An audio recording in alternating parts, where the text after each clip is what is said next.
The scent of pine and damp earth was supposed to be my Xanax.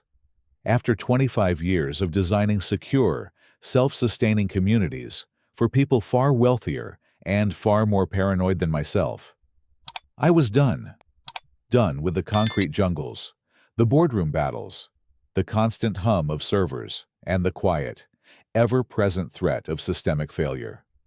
My retirement plan was simple: a custom-built log cabin on a generous 50-acre plot at the edge of a new, upscale mountain development called Whispering Pines Estates. I wanted solitude, the challenge of a dovetail joint, and the freedom to drink my coffee on the porch without wearing pants. I had cashed out, sold my consulting firm, and poured a significant chunk of my life's work into this slice of Appalachian heaven. I, Arthur Vance, was finally home. The first hint that my pharmaceutical-grade peace might be compromised came in the form of a meticulously maintained golf cart and the woman driving it. I was on a stepladder, carefully hanging a set of hand-tuned Koshi wind chimes from the eaves of my porch. They were a gift from a former client, a Japanese tech mogul who appreciated my work in creating a tsunami-proof data haven. Their delicate, crystalline notes, a gentle, meditative tink-tink-tong, were, to me, the sound of tranquility itself. The golf cart rolled to a silent stop at the edge of my newly laid gravel driveway. A woman with a helmet of blonde, heavily hairsprayed hair, and a visor that seemed surgically attached to her forehead killed the electric motor. She wore a polo shirt with a small embroidered pinecone logo and held a clipboard to her chest like a ballistic shield. "Good morning," I said, offering a friendly smile from my perch. It was the first time I'd seen another resident up close. She didn't return the smile. Her eyes, magnified slightly by her rimless glasses, scanned my porch, my half-unpacked boxes, and finally landed on the wind chimes with an almost audible thud of disapproval. Arthur Vance Lot, 1. "That's me. Art is fine." "I'm Brenda Prescott," she announced, her voice as crisp and starched as her shirt.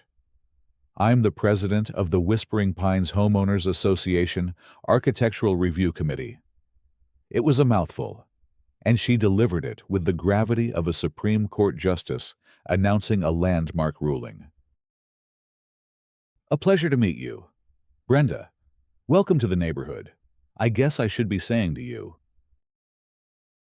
Her lips tightened into a thin, bloodless line. "Mr. Vance, I'm here about a potential violation."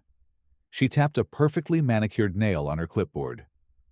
"Article 4, Section 2B of the Whispering Pines Covenants, Conditions, and Restrictions. It pertains to exterior auditory embellishments." I paused, one hand on the chime. "I'm sorry, auditory what nows?" "Noise-producing decorations," she clarified, her tone dripping with condescension, as if explaining a complex concept to a toddler. "The CC&Rs are quite specific.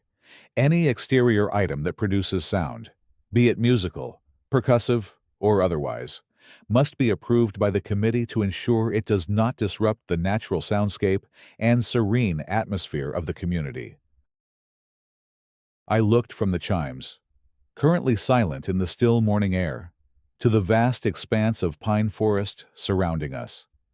A woodpecker was jackhammering against a distant tree, and a chorus of cicadas was tuning up for their midday performance. "You mean these?" I asked, giving one of the bamboo clappers a gentle nudge. A soft, harmonious chord floated on the air for a moment before fading. "They're hardly a death metal concert." "The rules are the rules, Mr. Vance," she said, her posture unyielding. "They were in the welcome packet you signed at closing. It is your responsibility to know them.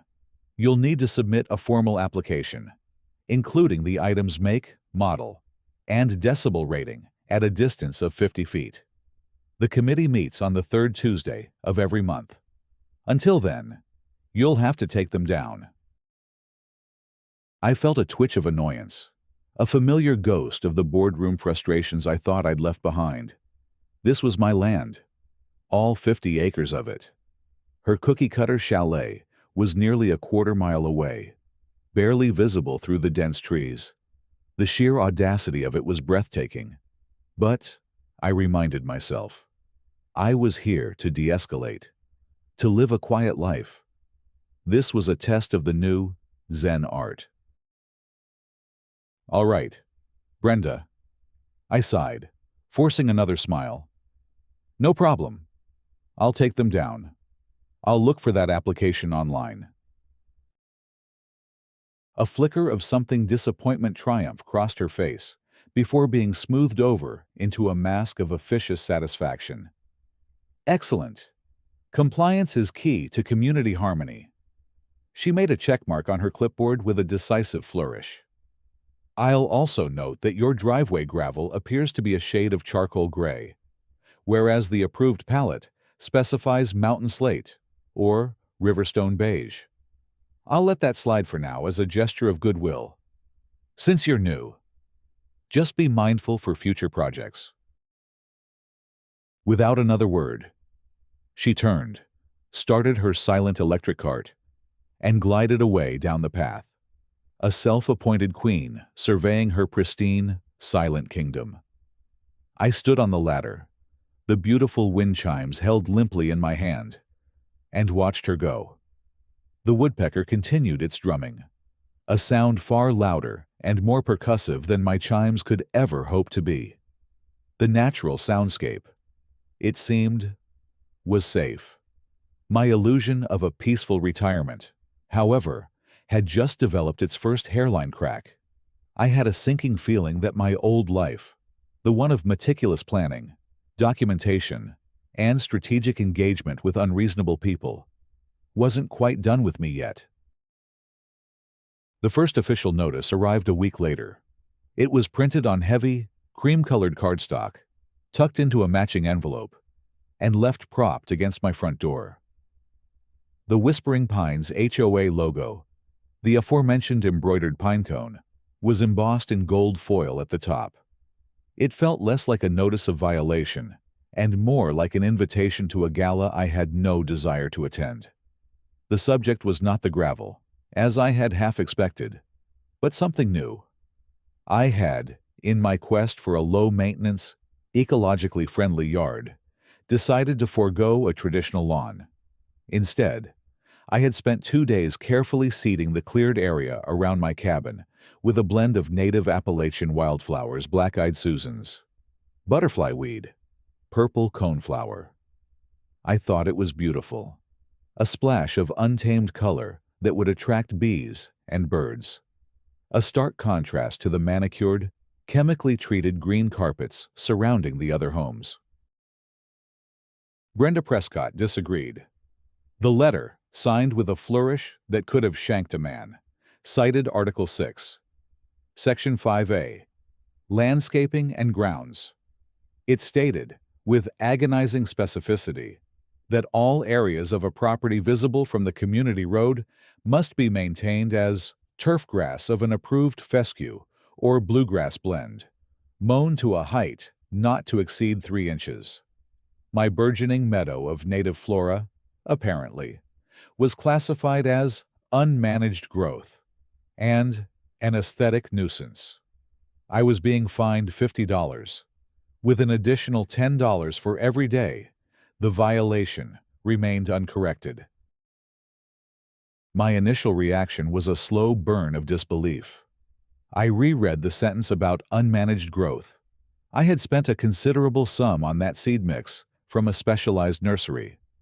I had researched the soil pH and chosen species that would thrive without excessive watering or pesticides, something the original land use and environmental impact reports for the development had strongly encouraged. In fact, I still had a copy of those reports on a hard drive somewhere. I had reviewed them exhaustively before buying the plot, a holdover from my old job where due diligence was a religion. I remembered a specific addendum praising the use of native xeriscaping to reduce water consumption and support local pollinators. I decided to try reason. I found the HOA website, a sterile and difficult-to-navigate digital monument to Brenda's ego, and located the Contact Us form. I drafted a polite, detailed message. I explained my rationale, citing the ecological benefits and even referencing the developer's own environmental prospectus. I offered to provide a list of the planted species and even attach the receipt for the premium seed blend to prove it wasn't just weeds. I concluded by respectfully requesting an exemption based on the environmental merits of my landscaping choice. I hit send and felt a small sense of accomplishment. A reasonable person would see the logic. The reply came not via email, but in the form of a second cream-colored envelope 2 days later. It was a second notice of violation. The fine had increased to $70. My email was not acknowledged. Instead, a new sentence had been added. Highlighted in pale yellow, the Architectural Review Committee's decisions are based solely on the established CC&Rs, not on individual residents' ecological philosophies. The condescension was a physical thing. I could almost feel its slimy texture. This wasn't about aesthetics or rules anymore. This was about power. My wildflowers were a challenge to her authority, a splash of chaotic, unapproved color in her perfectly curated beige world. I walked out to the edge of my property and looked at the tiny green shoots just beginning to poke through the soil. A wave of stubbornness washed over me. I had built fortress-like data centers in geologically unstable regions. I had negotiated multi-billion-dollar contracts with governments that were barely on speaking terms. I would not be defeated by a petty tyrant in a golf cart over a patch of flowers. But I was retired. I had to keep telling myself that. The goal was peace, not war. So, I paid the $70 fine online. And then I went to my workshop, pulled out my old schematics for the property, and started making a few modifications. If Brenda was going to be watching, I might as well give her a better view. I spent the weekend installing a series of discrete, motion-activated security cameras around the perimeter of my land. They weren't your standard off-the-shelf models. These were rugged, low-light units I'd had left over from my last big project, a remote research outpost in the Arctic. They fed not to a cloud service that could be hacked or subpoenaed, but to a closed-circuit, encrypted server in my basement. I set the system to passively record, creating a time-stamped, high-definition archive of everything that happened on my property. My professional paranoia, it seemed, was a difficult habit to kick. I told myself it was for security. Deep down, I knew I was gathering evidence. The game had begun, and whether I wanted it or not, I was now a player. The wildflowers continued to grow, oblivious to the bureaucratic storm brewing around them. The fines kept coming. Every few days, another cream-colored envelope would appear, a passive-aggressive little paper bomb left on my doorstep. The total was now approaching $300. My wildflowers, however, were thriving. The first vibrant orange heads of butterfly weed were beginning to open, and a swarm of delighted bees had taken up residence. The sight filled me with a quiet joy that was in direct opposition to the simmering resentment I felt every time I saw Brenda's golf cart making its slow, predatory patrol down the community lane. One Tuesday morning, I woke to a scene of quiet devastation. The section of my wildflower meadow closest to the road, the part that was just beginning to burst into a riot of color, was a swampy, brown mess. The delicate stems of the coneflowers were bent and broken, and the lupines, my absolute favorites, were dark and waterlogged, their leaves already showing the telltale signs of root rot. I walked out in my dew-soaked slippers, my heart sinking. It hadn't rained in days. My eyes followed the trail of soggiest ground. It led directly to the community sprinkler system head that bordered my property. These systems were automated, running on a master schedule controlled by the HOA to water the manicured strips of grass along the road. Kneeling down, I saw the problem immediately. The pop-up sprinkler head, which should have been set to a 180-degree arc to water the grass, had been twisted nearly 90 degrees. Instead of spraying parallel to the road, it had been aimed directly into my wildflower patch, where it had presumably been machine gunning a high-pressure stream of water all night long. It was possible, of course, that it was an accident, a malfunction, a result of the groundskeeping crew bumping it with a mower. But the plastic casing was scraped and gouged in a way that suggested a pair of pliers, not a casual bump. It had been turned with deliberate force. There was no way to prove it, of course. It was perfectly deniable vandalism, a subtle act of sabotage disguised as a maintenance issue. It was clever. It was Brenda's style. The anger that had been simmering for weeks finally boiled over. This was no longer about bylaws and fines. This was a direct, physical attack on my property, on something I had put care and effort into creating. The desire for a peaceful retirement was being systematically eroded, replaced by the cold, familiar calculus of threat assessment and counter-strategy. The new Zen art was officially on vacation. The old Art Vance, the one who saw every problem as a system with inputs, outputs, and exploitable vulnerabilities, was back at his desk. I spent the morning documenting everything. I took high-resolution photos of the damaged plants from multiple angles. I filmed a video showing the sprinkler head's incorrect orientation and the specific damage it had caused. I then carefully, wearing gloves, twisted the sprinkler head back to its correct position. As I did, my fingers brushed against a small, almost invisible marking, scratched into the plastic base a tiny, 5-pointed star, no bigger than a pencil eraser. It was a nervous tick of an old foreman I used to work with, a man named Gus, who marked every piece of equipment he serviced. According to the HOA website, the landscaping contract was held by Mountain Green Lawns. I made a mental note to find out if a man named Gus worked for them. That afternoon, I made a phone call. "Marcus, it's Art," I said when my former head of R&D picked up. "Art, to what do I owe the honor? I thought you'd be off the grid by now. Wrestling bears and whittling spoons." "Something like that." I chuckled. "Listen, I need a favor. I'm looking to upgrade my personal property's perimeter security. I need something a little more proactive than the passive recording system I have now." I could almost hear Marcus grinning through the phone. "Proactive, Art. Are the bears fighting back? What are we talking about? Tripwires. Sentry guns. Nothing that violates local ordinances," I said dryly. "I'm thinking of a multi-spectrum sensor network. LiDAR for object tracking, paired with passive infrared. I want it to be able to differentiate between a deer and a person, log all incursions, and send me a silent, encrypted alert with telemetry data. And I want the data stream completely isolated from the local ISP, a dedicated point-to-point microwave link to a satellite uplink, if possible."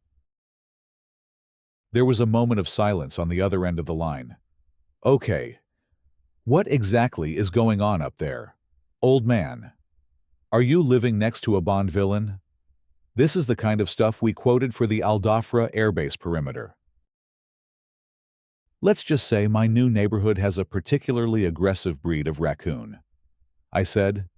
"Can you put a kit together for me from surplus stock, bill it to my personal account?" "For you, anything. It'll be on a pallet and shipped to a private courier by Friday. I'll throw in a couple of directional microphones for good measure. You know, for listening to the raccoons." "Thanks, Marcus. I owe you one. Just send me a picture of the bear you're fighting. He laughed. I've got a $500 bet with the guys in the lab that you wouldn't last 6 months without building a fortress. I hung up the phone, a grim satisfaction settling over me. Brenda Prescott wanted to play games. She thought she was being clever, using deniable tactics to harass me. But she was operating on a wholly different level of the game than I was. She was playing checkers in her golf cart. I was about to deploy a global chessboard. The destroyed wildflowers weren't just a casualty anymore. They were the justification for a significant upgrade in my defensive systems. My peace had been breached, and I was going to make damn sure I knew who was doing the breaching, when they were doing it, and exactly what tools they were using. The high-tech security system arrived on an unmarked truck, just as Marcus had promised. I spent the weekend installing it, burying fiber optic cables and mounting sensors in locations that were both optimally placed and practically invisible. From the road, my cabin looked exactly the same, but it was now cocooned in an invisible web of light and sound, a silent guardian that missed nothing. My new morning ritual became a cup of coffee and a review of the previous night's perimeter logs. For the first 2 weeks, the only incursions were from a family of deer, a curious fox, and, on one occasion, a very large black bear that ambled past my workshop, sniffed the air, and moved on. Brenda, meanwhile, seemed to have shifted her tactics. The physical sabotage stopped. The fines for the wildflowers, which were slowly recovering, continued to arrive. But the war had moved to a new front, the court of public opinion. I discovered this by accident. I was trying to find the contact information for a local septic service when a search for Whispering Pines Estates led me to the community's private online forum. Curiosity got the better of me, and I created an account. The forum was a digital reflection of Brenda's worldview, sterile, orderly, and seething with passive aggression. Most of the posts were banal announcements about trash collection schedules or reminders to secure garbage cans from bears. But then I saw a thread, started by Brenda herself, titled, "Maintaining Our Community's Aesthetic Integrity." My blood ran cold as I read her opening post. It never mentioned my name or lot number, but the target was unmistakable. "Dear neighbors," it began, "it has come to my attention that some newer residents may not fully appreciate the carefully curated vision of Whispering Pines. Our community is a sanctuary, a place of pristine beauty and harmonious design. When one of us chooses to disregard the established aesthetic standards, it reflects poorly on all of us and, more importantly, can negatively impact our property values." She went on to lament the appearance of unsightly, weed-like landscaping and disregard for approved color palettes. She painted a picture of a single, stubborn homeowner whose selfishness was threatening the very fabric of their idyllic mountain life. It was a masterclass in slander by insinuation. The replies started trickling in. A few were supportive of my unseen efforts. "I think the wildflowers are lovely," wrote a user named Mary B. "They remind me of the meadows up on the Blue Ridge Parkway." But Brenda was quick to swoop in. "Mary, while I appreciate your sentiment, the issue isn't the flowers themselves, but the principle of the rules. The CC&Rs are what protect our investment. If we allow one exception, where does it end? Unapproved paint colors, cars on blocks in the driveway. It's a slippery slope." Her argument, based on a fallacious appeal to a catastrophic future, was working. Other neighbors, people I had never even met, began to chime in. "Brenda is right. We all agreed to the rules when we bought here. I'm concerned about my property value. That's why we have an HOA. I saw that patch of weeds the other day. It does look a bit messy." I felt a profound sense of isolation. These people didn't know me. They only knew the caricature Brenda had created a rogue element, a troublemaker disrupting their perfect world. My quiet retirement was turning into a public shaming. I was being tried and convicted in a digital town square, and my only crime was planting flowers. The frustration was immense. I wanted to log in, to defend myself, to post the environmental reports and explain the logic behind my choices. But I knew it would be useless. Arguing with someone like Brenda in a forum she controlled would be like wrestling a pig in mud. You both get dirty, and the pig enjoys it. It would only feed the drama and further entrench her narrative. I closed the laptop and walked over to my workbench. The smooth, cool maple of a half-finished cabinet doing little to soothe my nerves.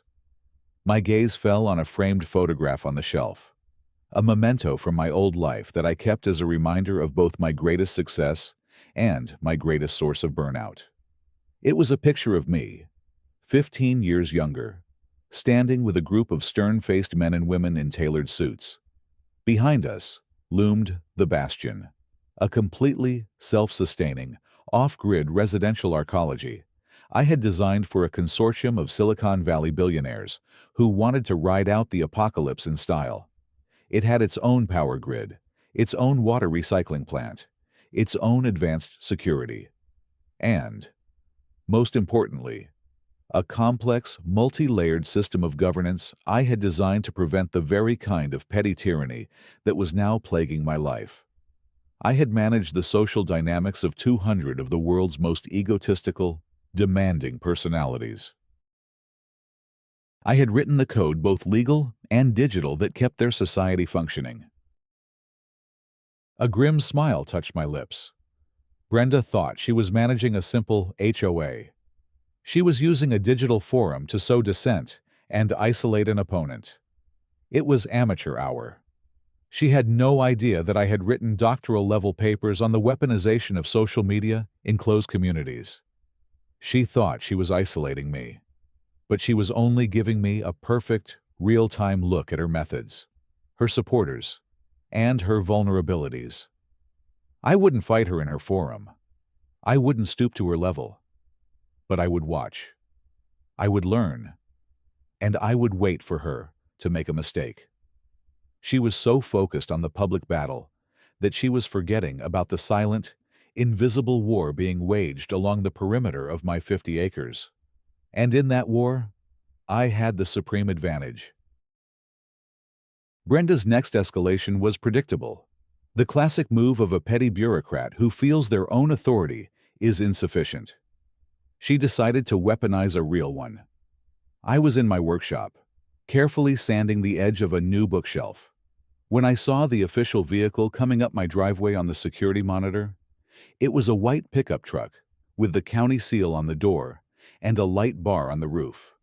The words "Fire Marshal" were printed in bold, red letters.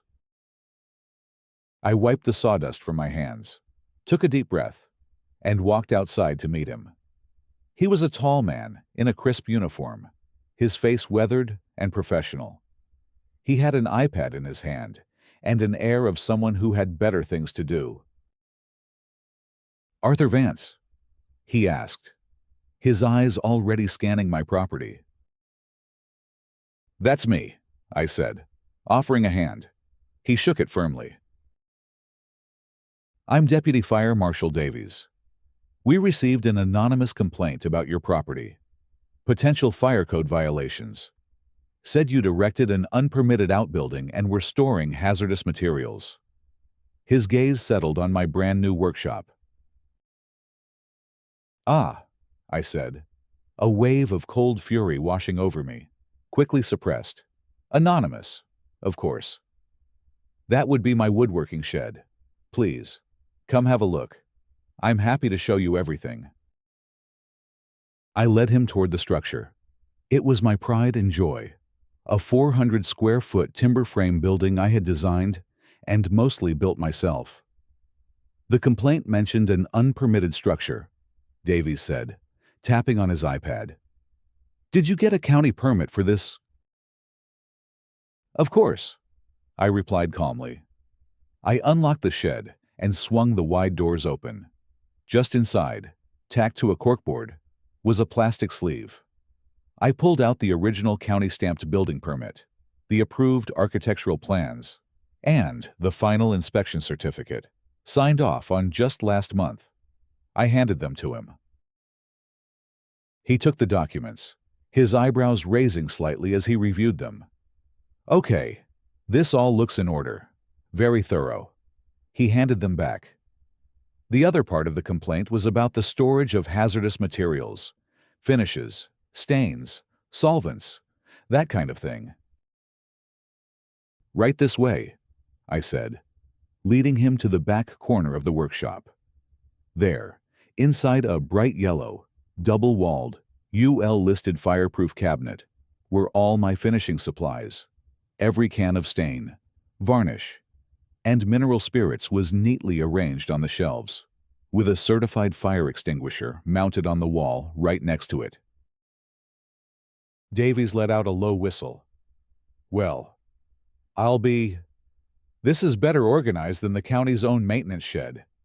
Most guys just have this stuff sitting on a wooden shelf. I believe in doing things the right way, I said.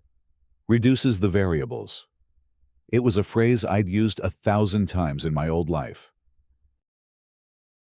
He nodded, a look of respect replacing his professional weariness. He walked around the workshop, looking at the dedicated 220-volt wiring for the larger tools, the professionally installed dust collection system with its metal ducts and automatic blast gates, and the emergency shutoff button by the door. You know, he said, tapping a finger on the blueprints I'd left on my workbench. This is a hell of a design. The fire-retardant siding, the Class A roof shingles, the defensible space you've cleared around the foundation. You've gone above and beyond code. He squinted at the small title block at the bottom of the page. It read, Vance Strategic Designs. His eyes widened in recognition. Wait a minute. Vance. Art Vance. You're not the guy who did the systems integration and fire suppression design for the Blackwood Data Haven out on Route 9, are you? The Blackwood Data Haven was a massive, Tier 4 data center that housed servers for some of the world's largest financial institutions. Its fire suppression system was a state-of-the-art matrix of inert gas and high-pressure water mist that could extinguish a fire in a server rack in under 3 seconds without damaging the surrounding equipment. It was one of my flagship projects. I gave him a modest shrug. That was one of my firm's projects. Yes, a few years ago. Davies shook his head in disbelief. One of my old mentors from the state office said it was the most impressive industrial fire safety system he'd ever seen. Said the guy who designed it was a damn genius. He looked around my small workshop again, then back at me. And here I am, answering a nuisance call about your woodworking shed. He let out a short, humorless laugh. Let me guess. The anonymous complaint came from a Brenda Prescott over at Lot 12. I simply raised my eyebrows and gave a non-committal, I couldn't say. Yeah, that's what I thought. He sighed, holstering his iPad. We've had a few anonymous calls from this address lately. Clogged culverts, unpermitted bird baths, you name it, wasting a hell of a lot of taxpayer money. He looked me in the eye. Mr. Vance, I am so sorry to have wasted your time. Your property isn't just up to code. It's a model for fire safety in a woodland area. If you'll excuse me, I have a report to file, and I think I'll be having a chat with my supervisor about how we handle anonymous complaints from this particular community going forward. He walked back to his truck, shaking his head. As he drove away, I saw Brenda's golf cart parked just out of sight down the road, partially hidden behind a copse of birch trees.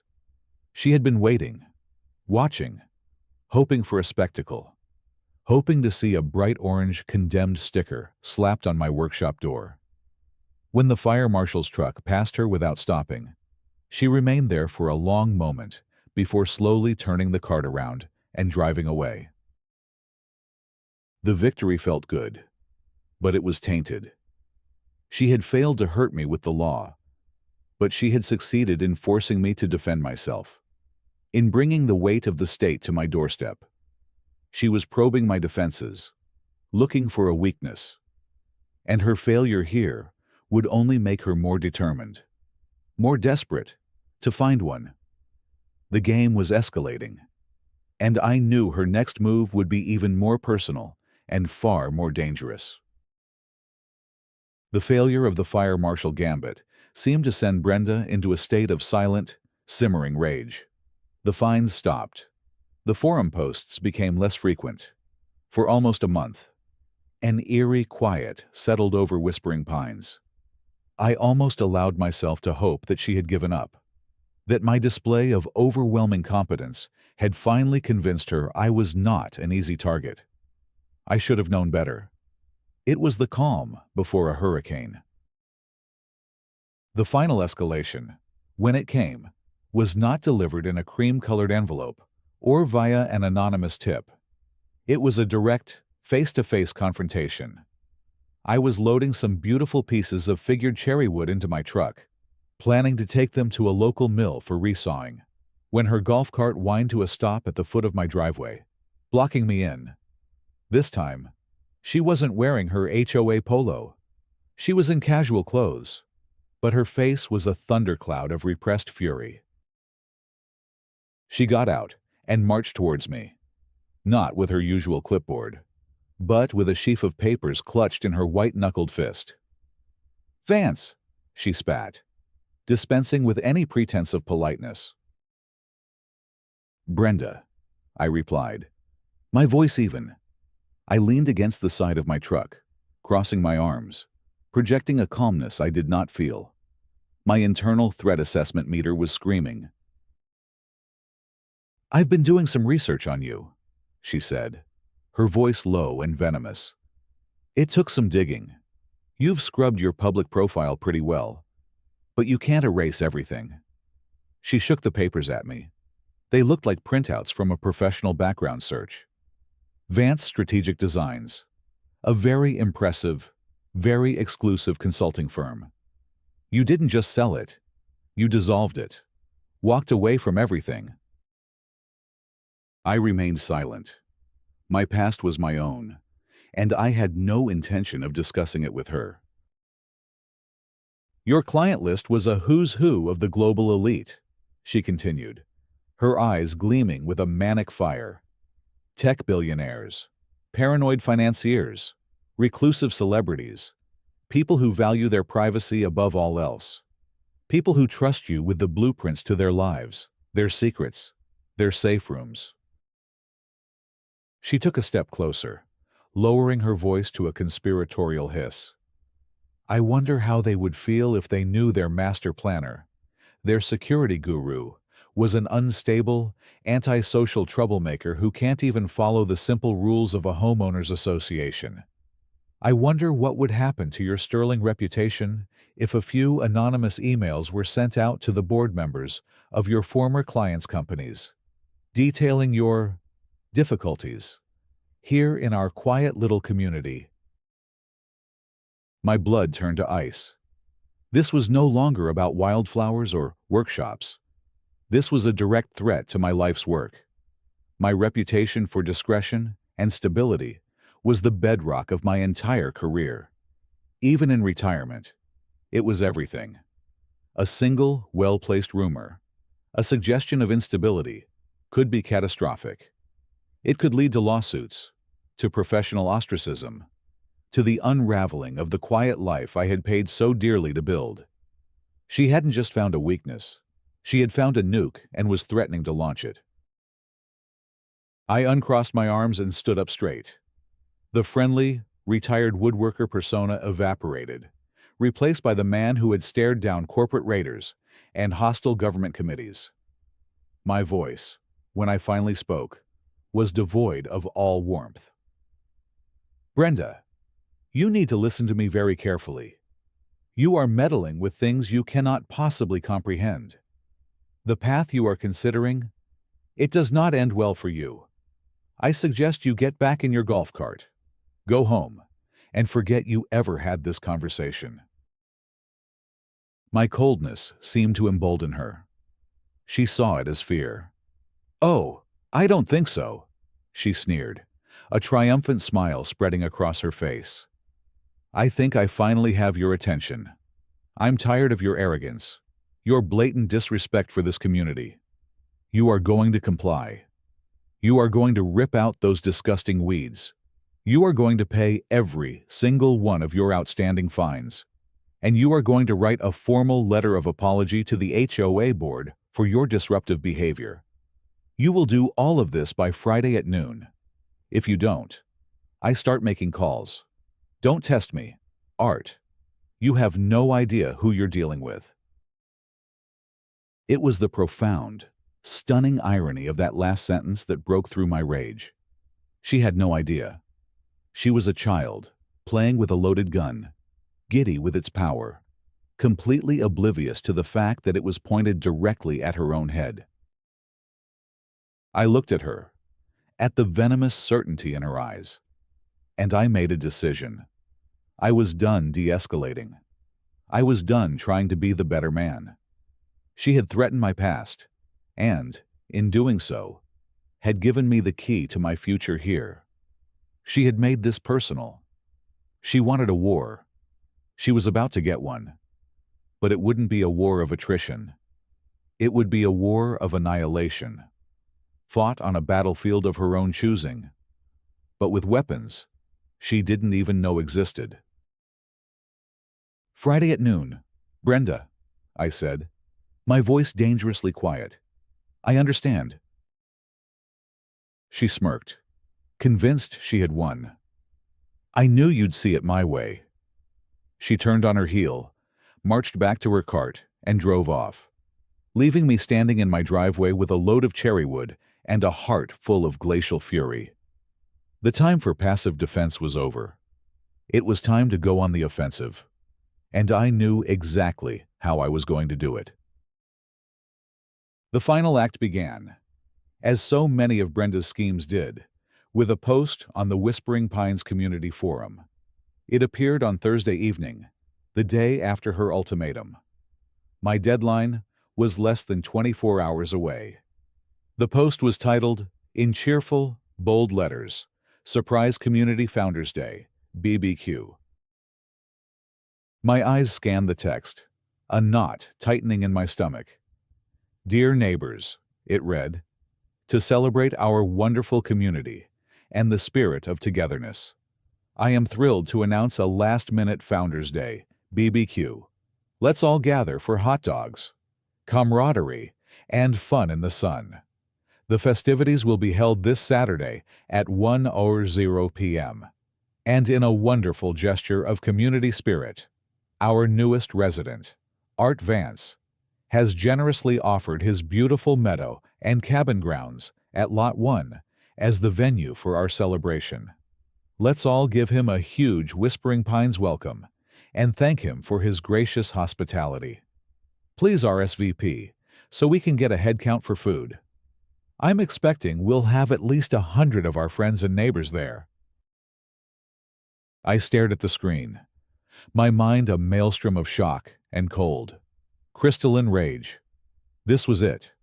Her masterstroke. It was brilliant in its sheer, unmitigated evil. She had boxed me in completely.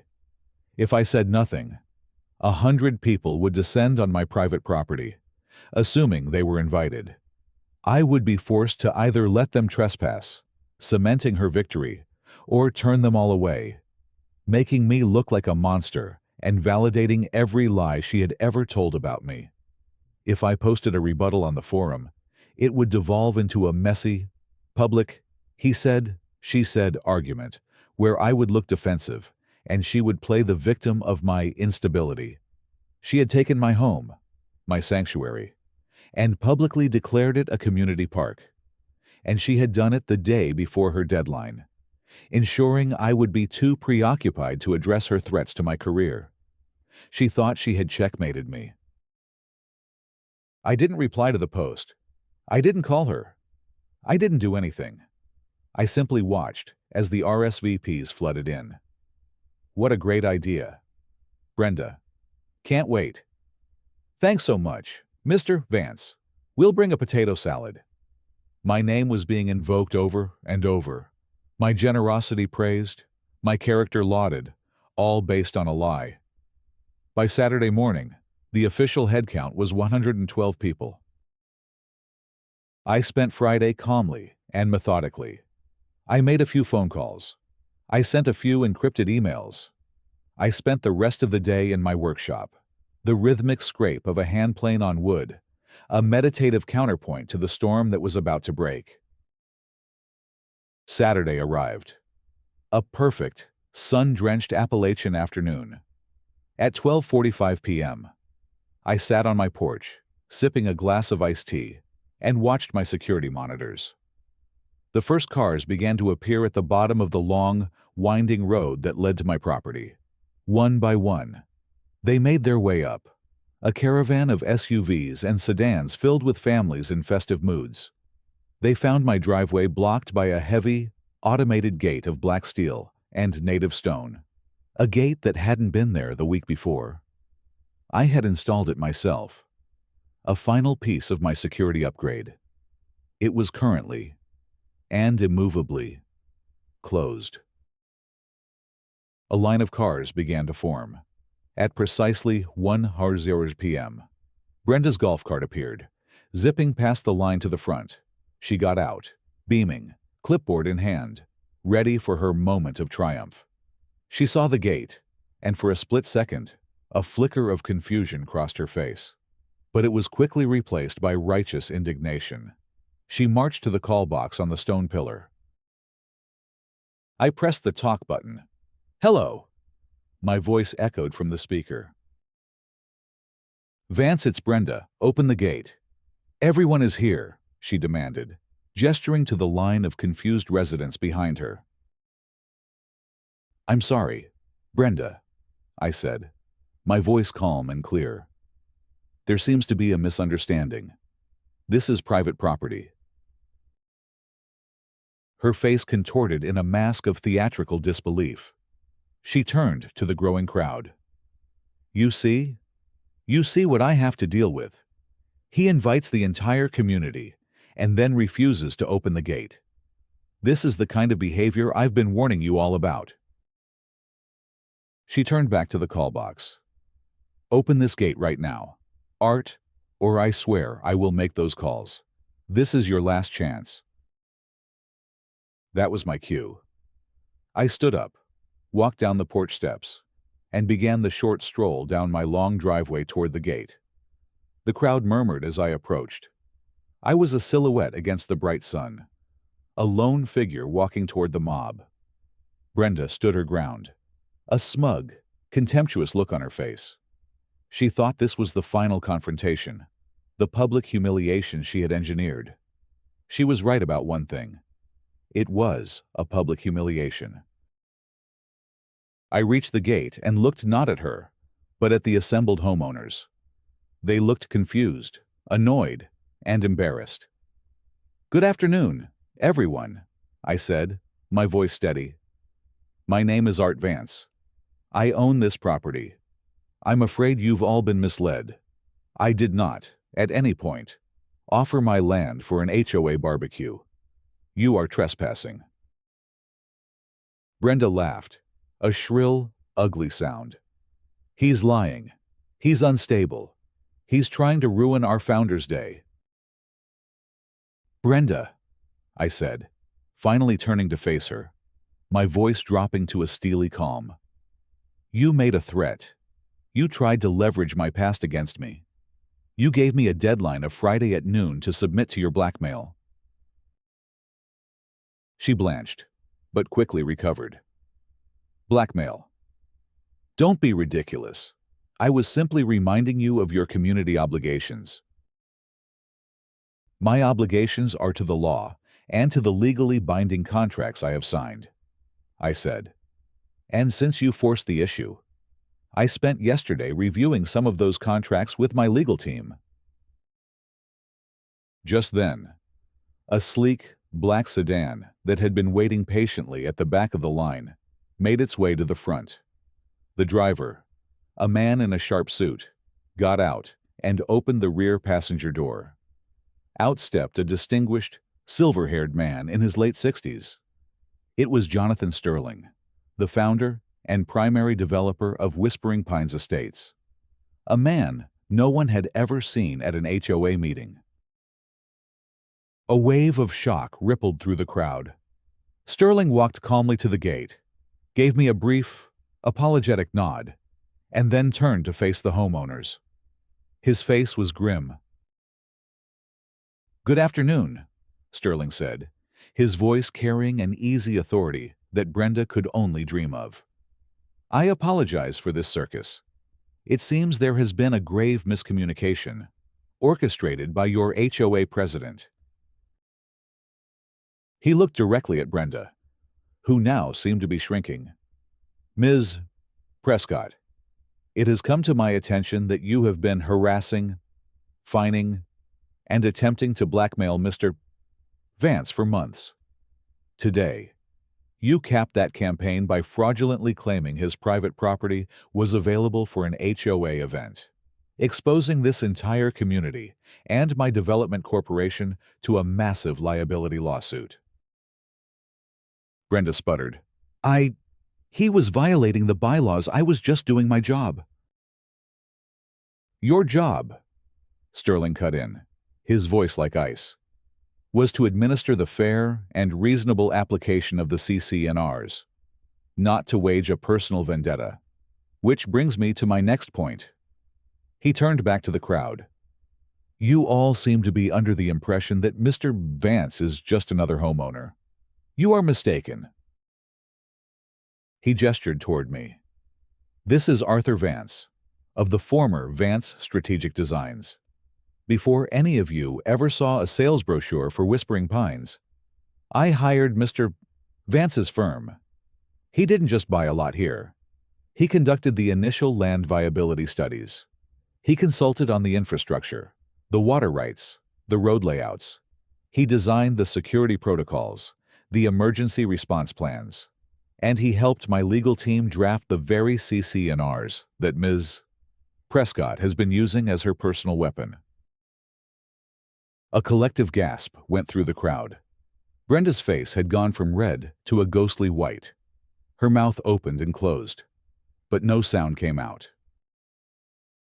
"Art was my first and most important resident," Sterling continued. "He was my stress test. His 50-acre plot was intentionally left with fewer restrictions as a control group for the development's ecological covenants. His wildflower meadow is, in fact, a registered pollinator sanctuary, established as part of my corporation's green development tax credit with the state, a fact detailed in the environmental addendum of the closing documents every single one of you signed." Sterling wasn't finished. He held up his phone. "Mr. Vance has been documenting every interaction, every threat, every act of vandalism. He has time-stamped videos, audio recordings, and a log of every baseless fine. My lawyers are quite impressed. They believe the term is a pattern of malicious harassment." I looked at Brenda. The smugness was gone, replaced by pure, unadulterated horror. She was looking at the ruin of her tiny empire. "So, no," I said, finally, my voice echoing in the stunned silence. "There will not be a barbecue on my property today. Ms. Prescott did not reserve my cabin. She lied, she threatened me, and she made a very, very big mistake." I pulled out my own phone, opened an app, and pressed a single button. With a smooth, hydraulic hiss, the black steel gate slid open. "This, however, is not my property," I said, pointing to the community road. "You are all welcome to leave. Immediately." The aftermath was swift and brutal. Jonathan Sterling and his legal team did not mess around. An emergency HOA meeting was called for the following evening, held at the community's small clubhouse. Attendance was mandatory, a directive that came directly from Sterling's office, reminding everyone of the clauses in their purchase agreements that allowed the developer to intervene in cases of gross mismanagement by the HOA board. Brenda was there, but she was a ghost of her former self. Her power, which had been built on a foundation of twisted rules and social pressure, had evaporated in the face of true authority and cold, hard facts. She sat silently at the board's table, not meeting anyone's gaze, as Sterling's lead attorney laid out the case against her. They presented a summary of my evidence, the timeline of fines, the photos of the sprinkler damage, excerpts from her posts on the community forum, and a transcript of her final, threatening conversation with me. The attorney then detailed the legal exposure she had created. By fraudulently representing the HOA to organize an event on private property, she had opened every single homeowner to a potential lawsuit. Her abuse of the fine system constituted financial misconduct. Her threats to my professional reputation were grounds for a civil suit for defamation and tortious interference. The room was silent, the residents horrified to learn how close they had come to being dragged into a legal quagmire by one woman's petty crusade. A vote of no confidence was called. It was unanimous. Brenda was removed from the HOA presidency and the board, effective immediately. She was then presented with a bill from Sterling's Corporation for the legal fees incurred in rectifying the situation. Furthermore, she was stripped of all her committee positions and formally censured, a black mark that would follow her in any future community involvement. The social consequences were just as severe. She became a pariah overnight. The neighbors she had cultivated as her allies now shunned her, embarrassed by their own complicity and angry at her deception. Her golf cart patrols ceased. She was no longer the queen of Whispering Pines. She was its greatest shame. Within 3 months, a for sale sign appeared on her lawn. I heard through the grapevine that she had to sell at a significant loss, desperate to escape the community she had tried so hard to dominate. With Brenda gone, a sense of reason returned to Whispering Pines. A new HOA board was elected, comprised of sensible people who viewed the CC&Rs as guidelines for harmony, not tools for oppression. I was asked to join the board as a consultant, a role I accepted on the condition that my first act would be to help rewrite the landscaping rules to actively encourage the use of native, water-wise plants. The Wildflower Amendment passed unanimously. My life finally settled into the rhythm I had craved.